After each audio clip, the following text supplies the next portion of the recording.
Welcome, ladies, to the Real Estate Investor Show, providing inspiration, strategies, and insight to empower women investors to live balanced and financially free lives.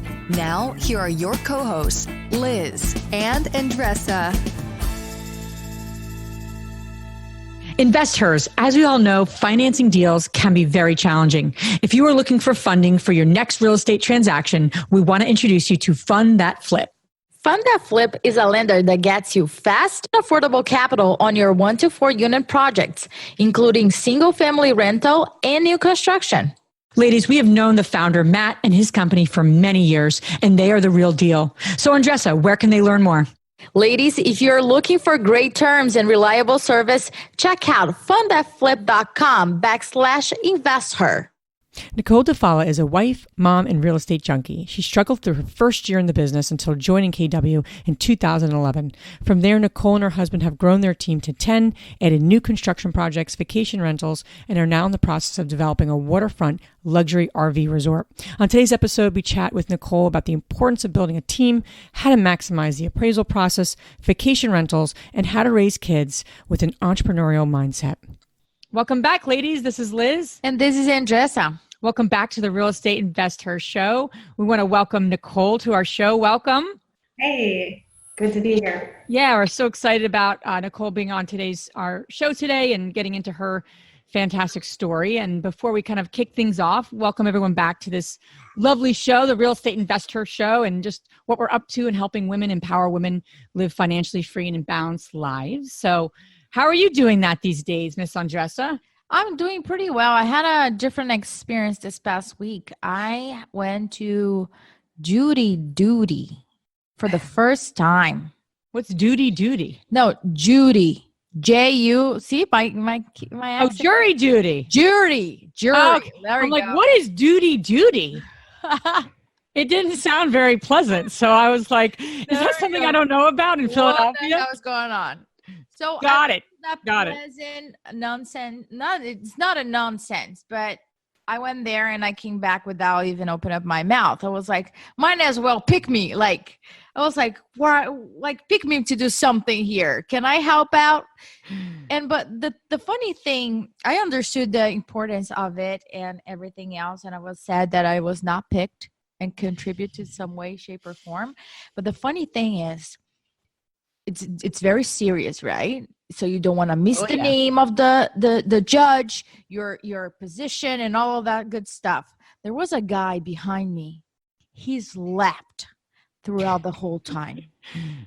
And I mean snoring. Oh my gosh. And he was behind me for all those hours. So he slept several times. And I was like, what's wrong with this guy? Like, he's sleeping here. So what's going on?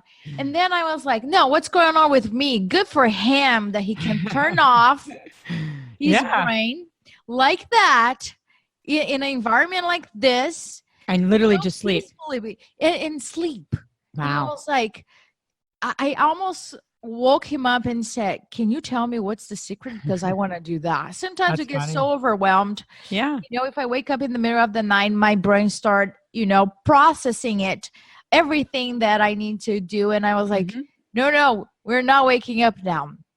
And one thing that I started doing is just a 5-minute meditation in the morning so I can quiet my mind. And it's been helping to, just not turn it off like that, but calm down a little bit. So I just want to share. Yeah, calm your thoughts. It's funny you say that about people. It's very serious. I was on jury duty, and I think it was like a state, they're picking the jury for the state, something serious, And the guy said to me, and I was on a stand, you're on like a mock stand. They're like, right. What TV shows do you watch? Because they want to know what TV shows. And I said, I watch the Mets lose. Like joking because I'm a New York Mets fan and they're listening. Like no one laughed. No one even cracked a smile. I was like, that was supposed to be funny. This is very, but anyway, and I'm not that funny of a person, but I was just trying to be a little jovial. But anyway, good for you, quieting your mind. That is trying. That is a life goal of mine. I mean, that is a tough one. So yeah. Well, without further ado, we want to welcome Nicole again to our show. So thanks again for being here. You have such a great story and a great business and just you're up to a lot. So as we do with a lot of our guests, share with us and share with the ladies listening, if you will, how did you get kind of pulled into this real estate investing kind of business? There's a lot of different paths, a lot of different ways we come here as women and as investors. So I'm curious, what was it for you? What really compelled you to get involved in real estate investing? Yeah, so long story short, when I started in appraising, I was very young. My husband and I, we worked in a manufacturing plant, and I said, oh God, there's got to be more than this. And then, so somebody had mentioned real estate to us. I became an appraiser. The market crashed, couldn't get a job, so I became a realtor.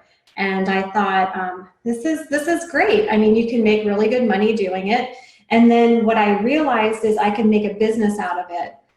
So when I was an appraiser, going back a little bit, I had trainee appraisers that would work under me, kind of like a team model now as a real estate agent.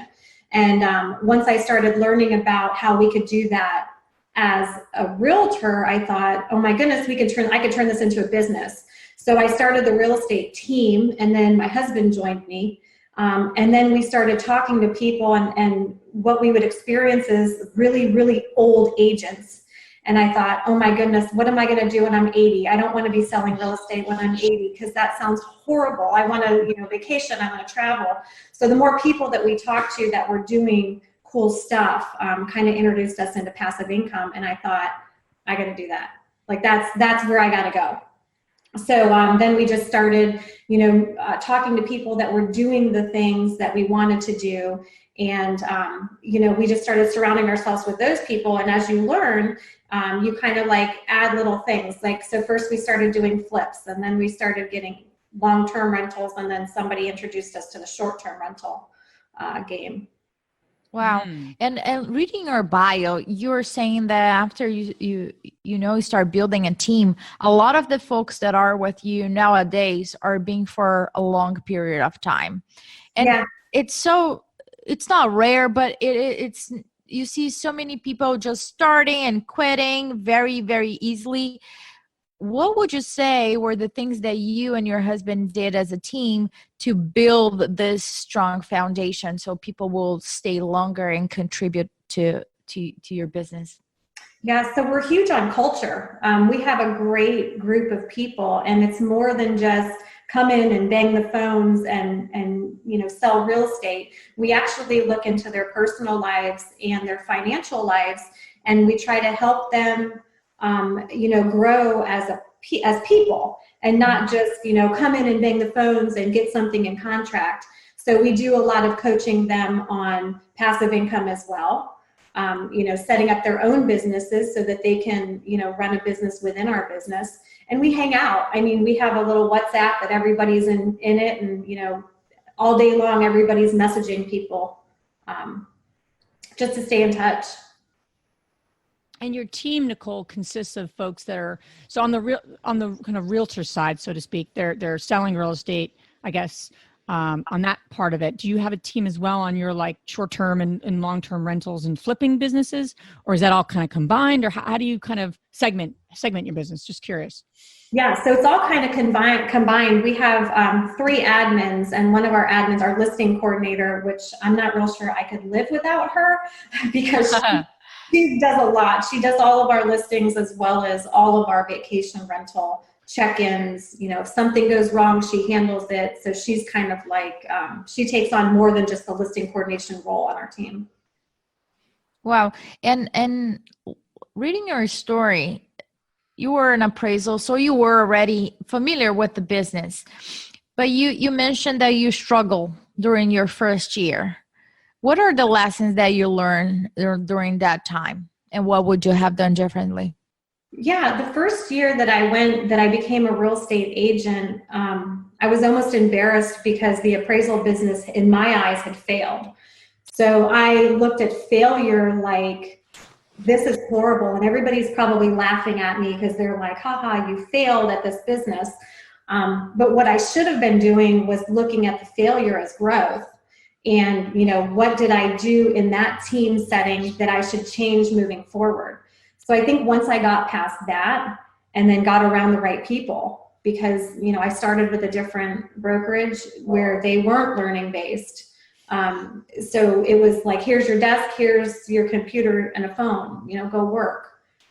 So I think it was definitely the mindset of failure, not being a bad thing, and then just surrounding yourself with the right people. Yeah. And it's so true because we can't do it alone. We try to, especially as women. Especially as women, yeah. We really, really try to do it alone. And, and Jess and I will go back and forth. And she's, I said, do you need any support? And she's like, and if she says yes, it's like she's at the dire straits. Hey, I'm in the midst of moving. And she's like, you don't need to come tonight. I'm like, no, I'm coming. So it's funny. We really take on a lot as women. I want to circle back on your experience as an appraiser. I think it's such a underappreciated and really very important aspect of real estate. Yeah. Because everything has to do with the appraisal, whether you're flipping property, whether you're buy and hold, even if you're wholesaling, really every aspect of investing in this business, you got to kind of have a sense of having a handle on the appraised value. I'm curious, as an appraiser yourself, even though you may not be as active obviously now, but you have that mind, what can you tell the ladies listening, the investors listening about the process or about, ensuring that they're getting the value? Because, you're trying to refinance a property, an appraiser can make or break your deal, like literally. And it's not their fault, but that aspect of the business is so critical, I find. And I find that there are some strategies that people learn over time, but they don't know when they begin. So I'm just curious, if I'm experienced or a new investor, what would you say to me as someone who is getting ready to, again, whether it's a flip or rental, about just getting a sense of knowing the process of working with appraiser and working with that process, that aspect of this business? Yeah, I think a lot of appraisers, when they go into a property, they really don't understand. And I think I just learned this when I became a real estate agent and I started selling and started getting low appraisals. And what they don't understand is really the market. I mean, I've walked into some homes where I had the seller or the owner give me a list of things either about the neighborhood, about the comparable sales that I had no idea about, that I would have overlooked had they not provided that information.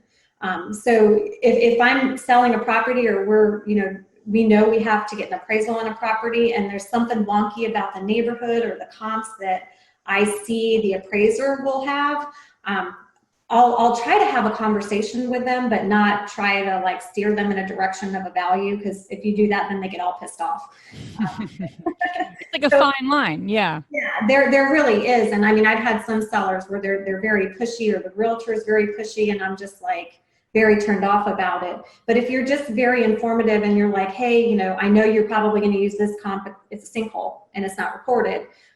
Just any information you can give them is great.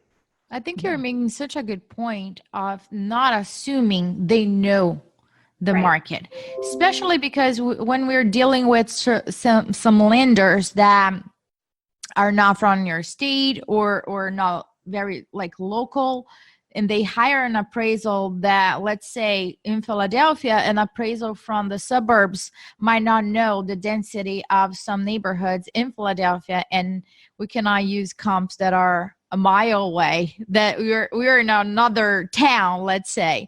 So you're making such a good point of informing them, hey, and this is what's going on here, to the point that you're also building a relationship with them. And I had appraisers in the past that they call me back just to clarify a couple of things, and I thought that was great. I didn't take it as oh my gosh, they don't know what they're doing. I thought, well, let's be informative. And I think that once you build that relationship, genuine relationship, as you were saying, not being pushy with everybody in your team, then you can really create that trust that people know that you are not trying to do anything, out of the normal, the regular. But from an appraisal to now building a luxury RV resort, is that what you're up to right now? Yeah, that's one of our many projects that we got going on right now. Yeah. Wow.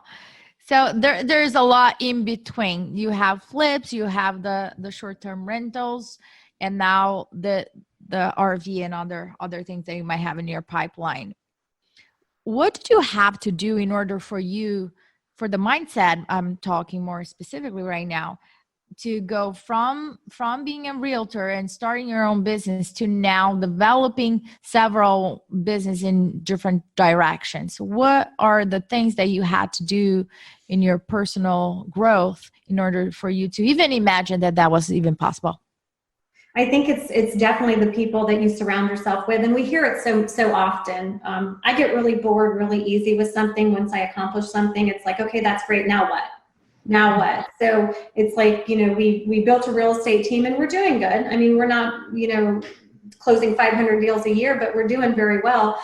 So now it's like, what else can I do? I can build the people. We can do flips. So we got into that. And now it's like, let's do some development stuff because we haven't really touched into commercial. And it's the whole failure, right? Everybody, I feel like sometimes you're scared to do something or move forward with something because you're scared of that failure. And what does that look like? Or what would everybody think about you if this project completely failed? And, I just think you do the best that you can. And if you do fail, which you will, which is kind of good. Yeah. Learn, right? Nicole, just to circle back on something you said, is I think it's something that a lot of, not so much new investors deal with, but probably more experienced and or people that have been in a certain segment of the business. So you said something interesting. You said, okay, we have this going and it's working. And then, you usually get bored and then you want to get into something different, and then you go there, especially if it's an opportunity, of course, not just, it seems like a good idea. I'm sure you guys do your due diligence and all those sort of things, but you kind of pivot and you get into something new. And it sounds like you've done that a few times. It's interesting because I feel like we've done that. And in certain ways, it pays off.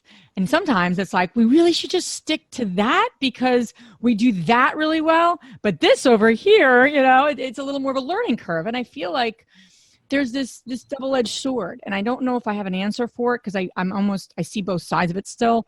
But I'm curious, my question is, how do you reconcile people's personality? Because I feel like, in a lot of ways, my husband's like, what you're saying, I think he just gets bored sometimes. Like, I need something new.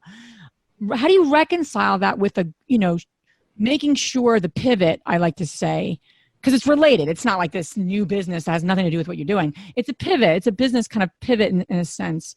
How do you ensure that it's, the right move? And I say right move, meaning the move that's like, you've mitigated the risk, you've ensured that, and I'm sure you guys do this because you're very seasoned, but I'm curious what kind of checklist or how do you reconcile that, because I feel like it happens to a lot of us and I can see both sides of it where I sometimes like, oh man, I should just stick with what we know.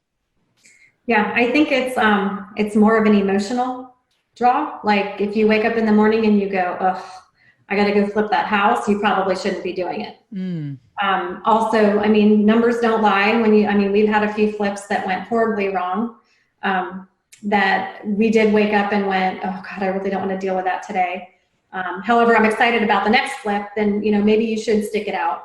So I think that's kind of how we gauge stuff. It's like, if you wake up in the morning and you're just like, oh God, I really don't want to do this.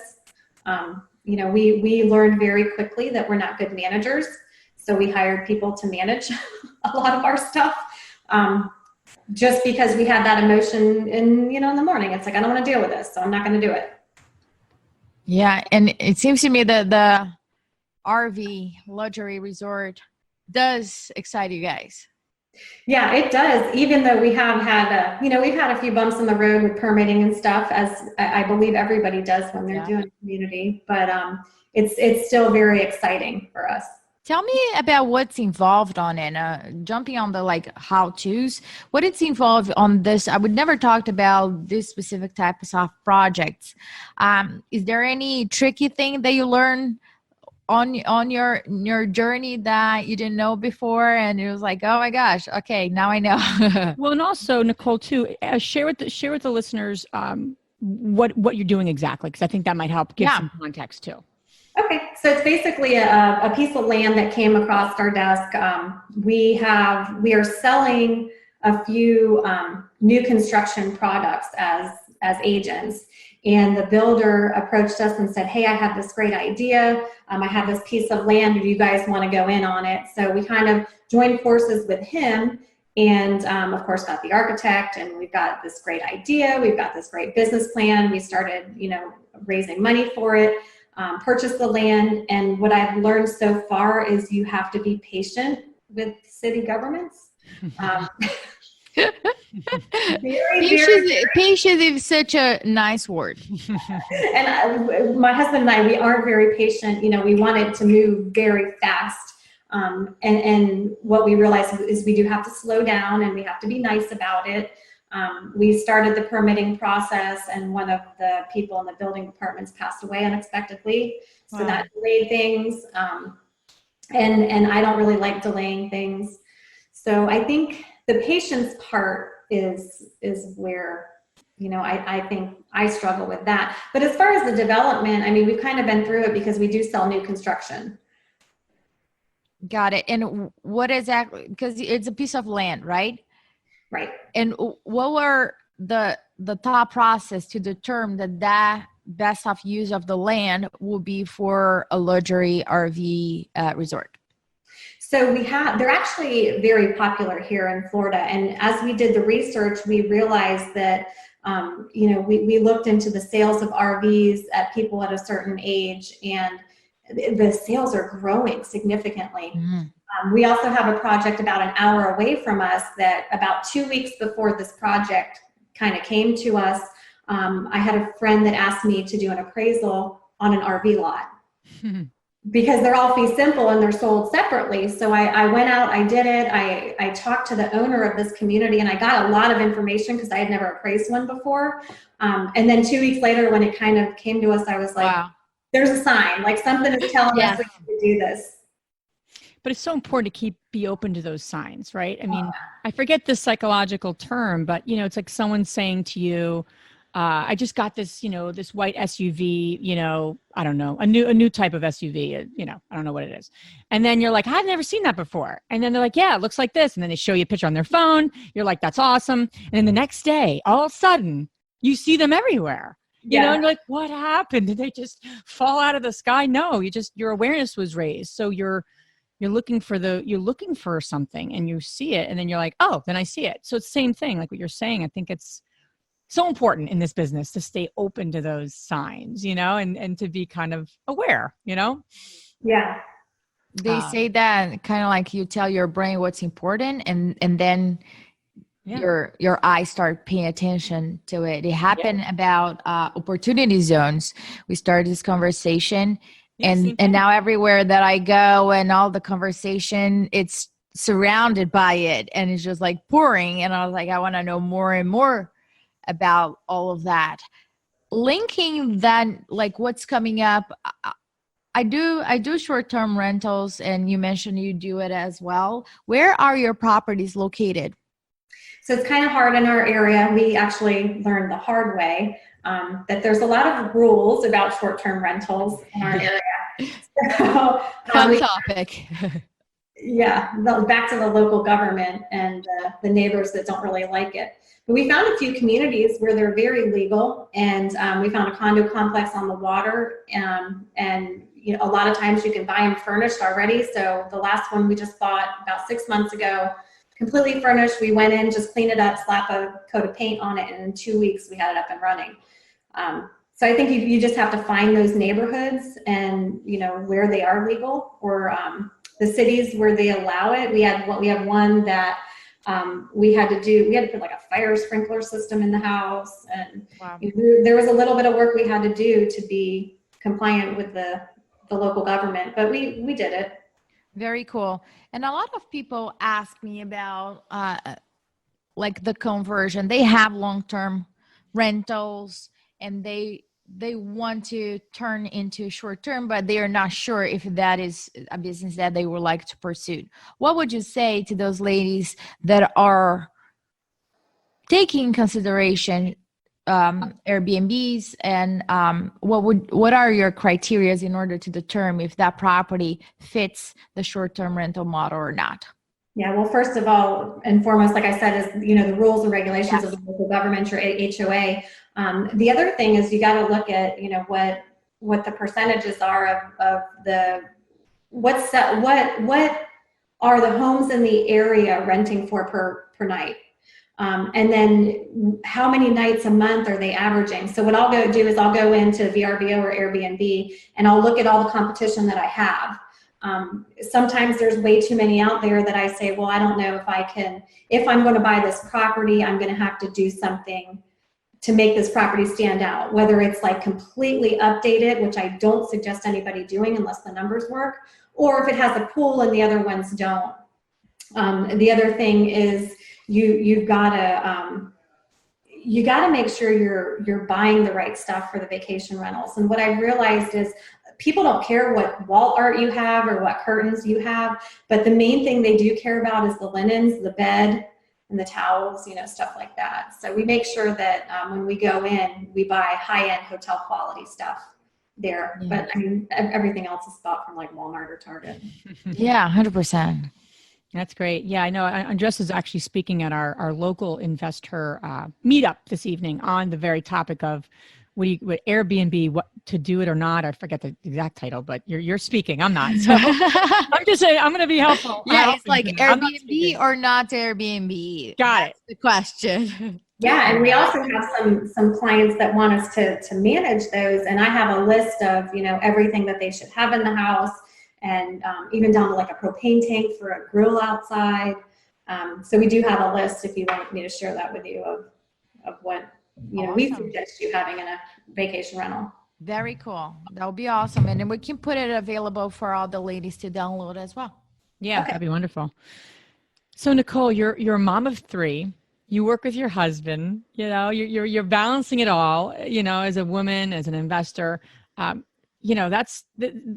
do you do it all? I like to ask that question to all the ladies on here. It's we know there's no secret, however, but there are certain strategies and ways of being that are more useful than others, right? We all know that. So what for you, has helped you, especially starting the business, getting into the business yourself, pulling your husband in, raising three boys. So how have you managed it all over the years?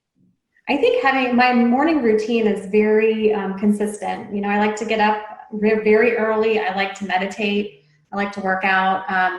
And I feel like when I have a lot of time in the morning to do that, and I don't really dig into work until like 9, that may sound very early for some, but early for some, that's late for me because I'm up at like 4:30. But I think just taking some time for yourself. And then when I feel like I'm really stressed or like sometimes you feel like you're doing something and you're just like hitting your head against the wall and like you're trying so hard and you can't figure it out.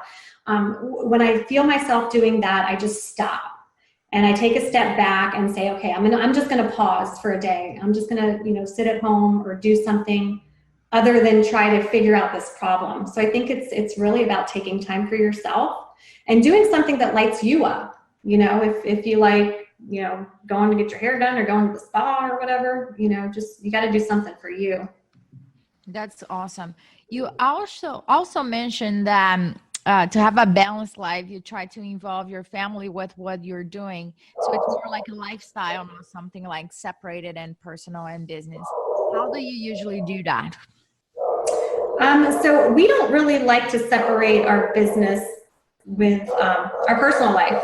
So anything that we do, I feel like when we're talking about business with our kids, they're learning, right? They're learning what we're doing, what we're struggling with, and it teaches them that it's okay to fail or have problems or, cash flow issues or a problem with a project, and it teaches them how to fix it. Because we talk about how do we fix it? This is our problem. What do we do to fix it? It makes total sense, and sometimes we struggle to try to separate everything and only have fun with the kids. But I think there's such a important lesson that they can see the properties when we buy them. I'm not recommending to bring a kid to like a hoarder's house or anything like that. However, I want them to either see the picture or him. I just have one, so there's no them. Him. I want him to, start seeing it, what's going on, because there are, it's hard work. Nobody gets a house and it's beautiful. Oh my gosh, it smells so good. Well, it didn't before. So it takes a lot of effort in order to do that. And I believe that having those conversations at such an early age will shape their form of thinking. So they are going to be in like problem solving mode instead of just either complaining or not being grateful for the things that they have. So it's such a great point that you're making.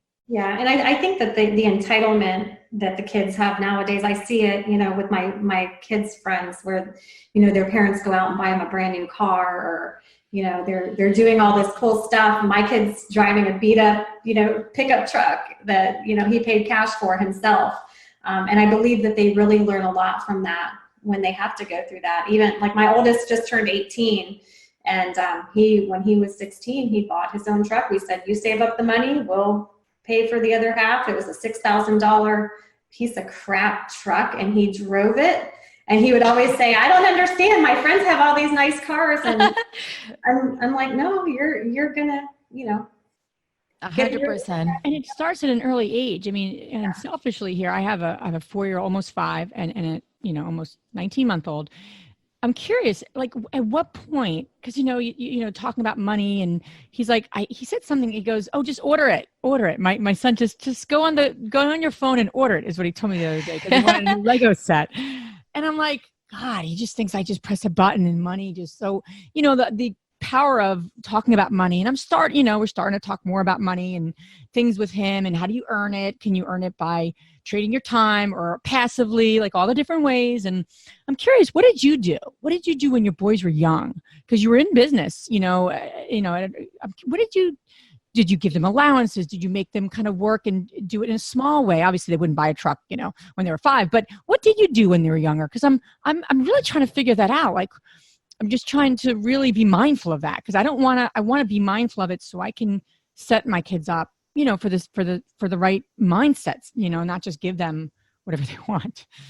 Yeah, I think when they were younger, we tried the allowance, we tried the little board with you get $1 for all that, and we're so inconsistent. Here's another one of our failures. My husband and I were so inconsistent that at the end of the week, they're like, you owe me $5. And I'm like, well, I wasn't even keeping track. I have everything else going on. How do I owe you $5?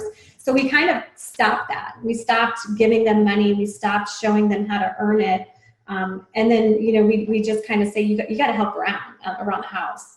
And then as they got older, we do have our middle son on payroll, but we didn't want to do, we're trying not to form them to be like a 9-to-5er, because I don't want that life for them. And my older one, we kind of tried to do like a commission structure, right? So if you do something, then you do get paid for it as they get older, but I don't feel like it worked when they were younger, because I don't think they really understood the difference between an hourly job and a commission-based job.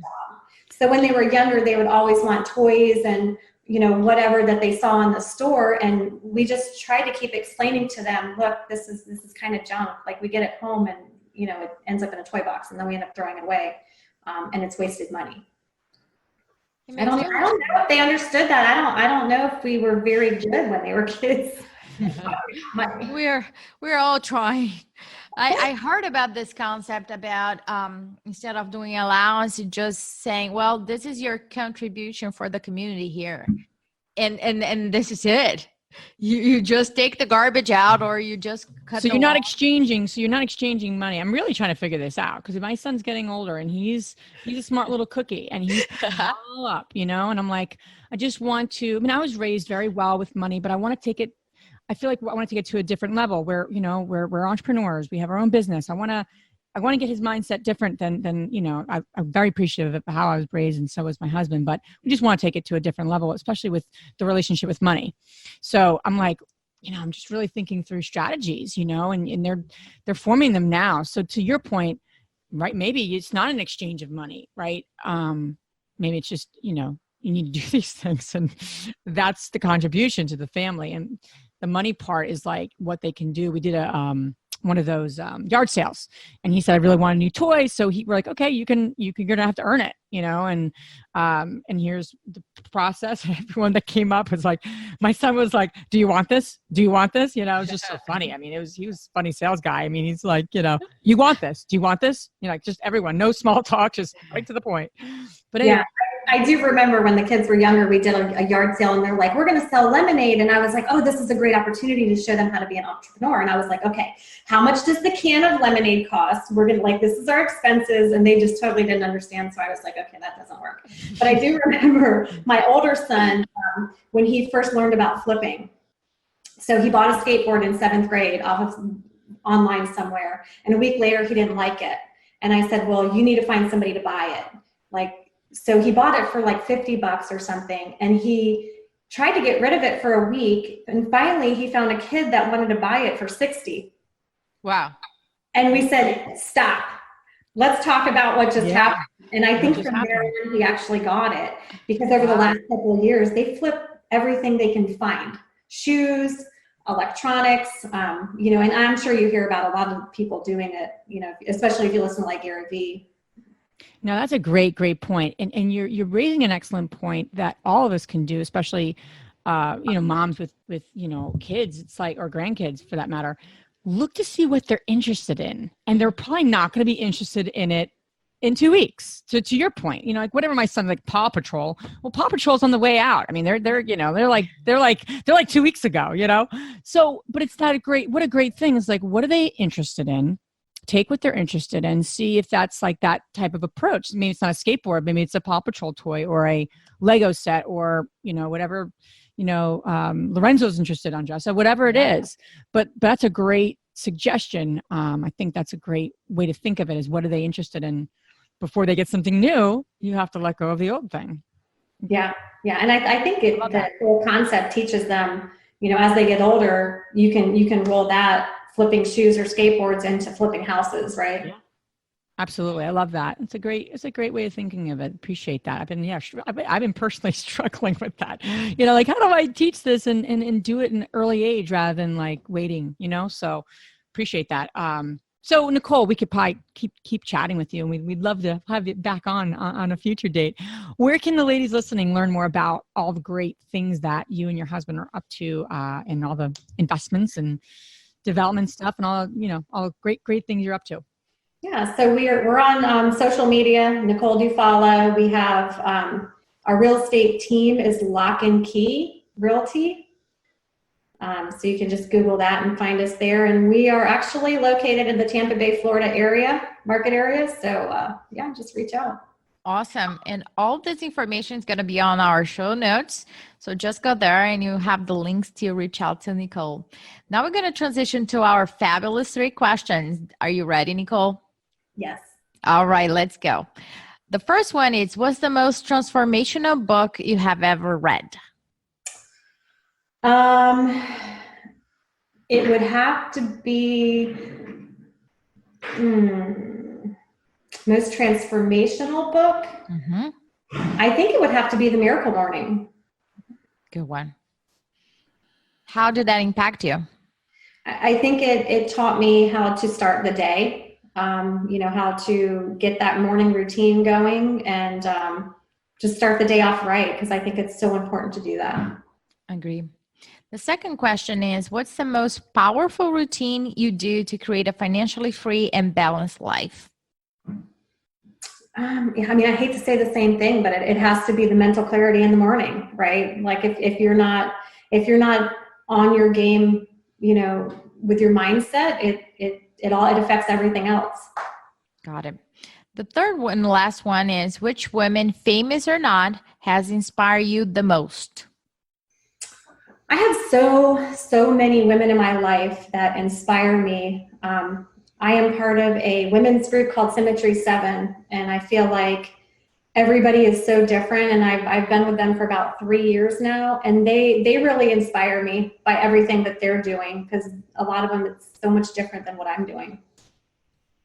Awesome. That's awesome. Nicole, thank you so much for being on our show and sharing some great tips and strategies and just sharing all your great, not just strategies, but the way you're thinking and what you're doing, and then it transpiring into obviously all the things you're up to, especially with your family and your husband. So thanks for being on our show, and thanks for sharing your great wisdom. Yeah, thanks, ladies. Thank you, Nicole. If you enjoyed this podcast and want to receive updates on our next interviews, go to our website, therealestateinvestor.com. There, you can subscribe to our show, become part of our investor community, and get updates on upcoming episodes. If you like our show, please share it with other women who would benefit. And don't forget to leave us a rating on iTunes. We'd really appreciate it. And as always, we encourage you to take one action as a result of today's show and put it into motion so you can live both a financially free and balanced life. Thanks for spending time with us. Ciao.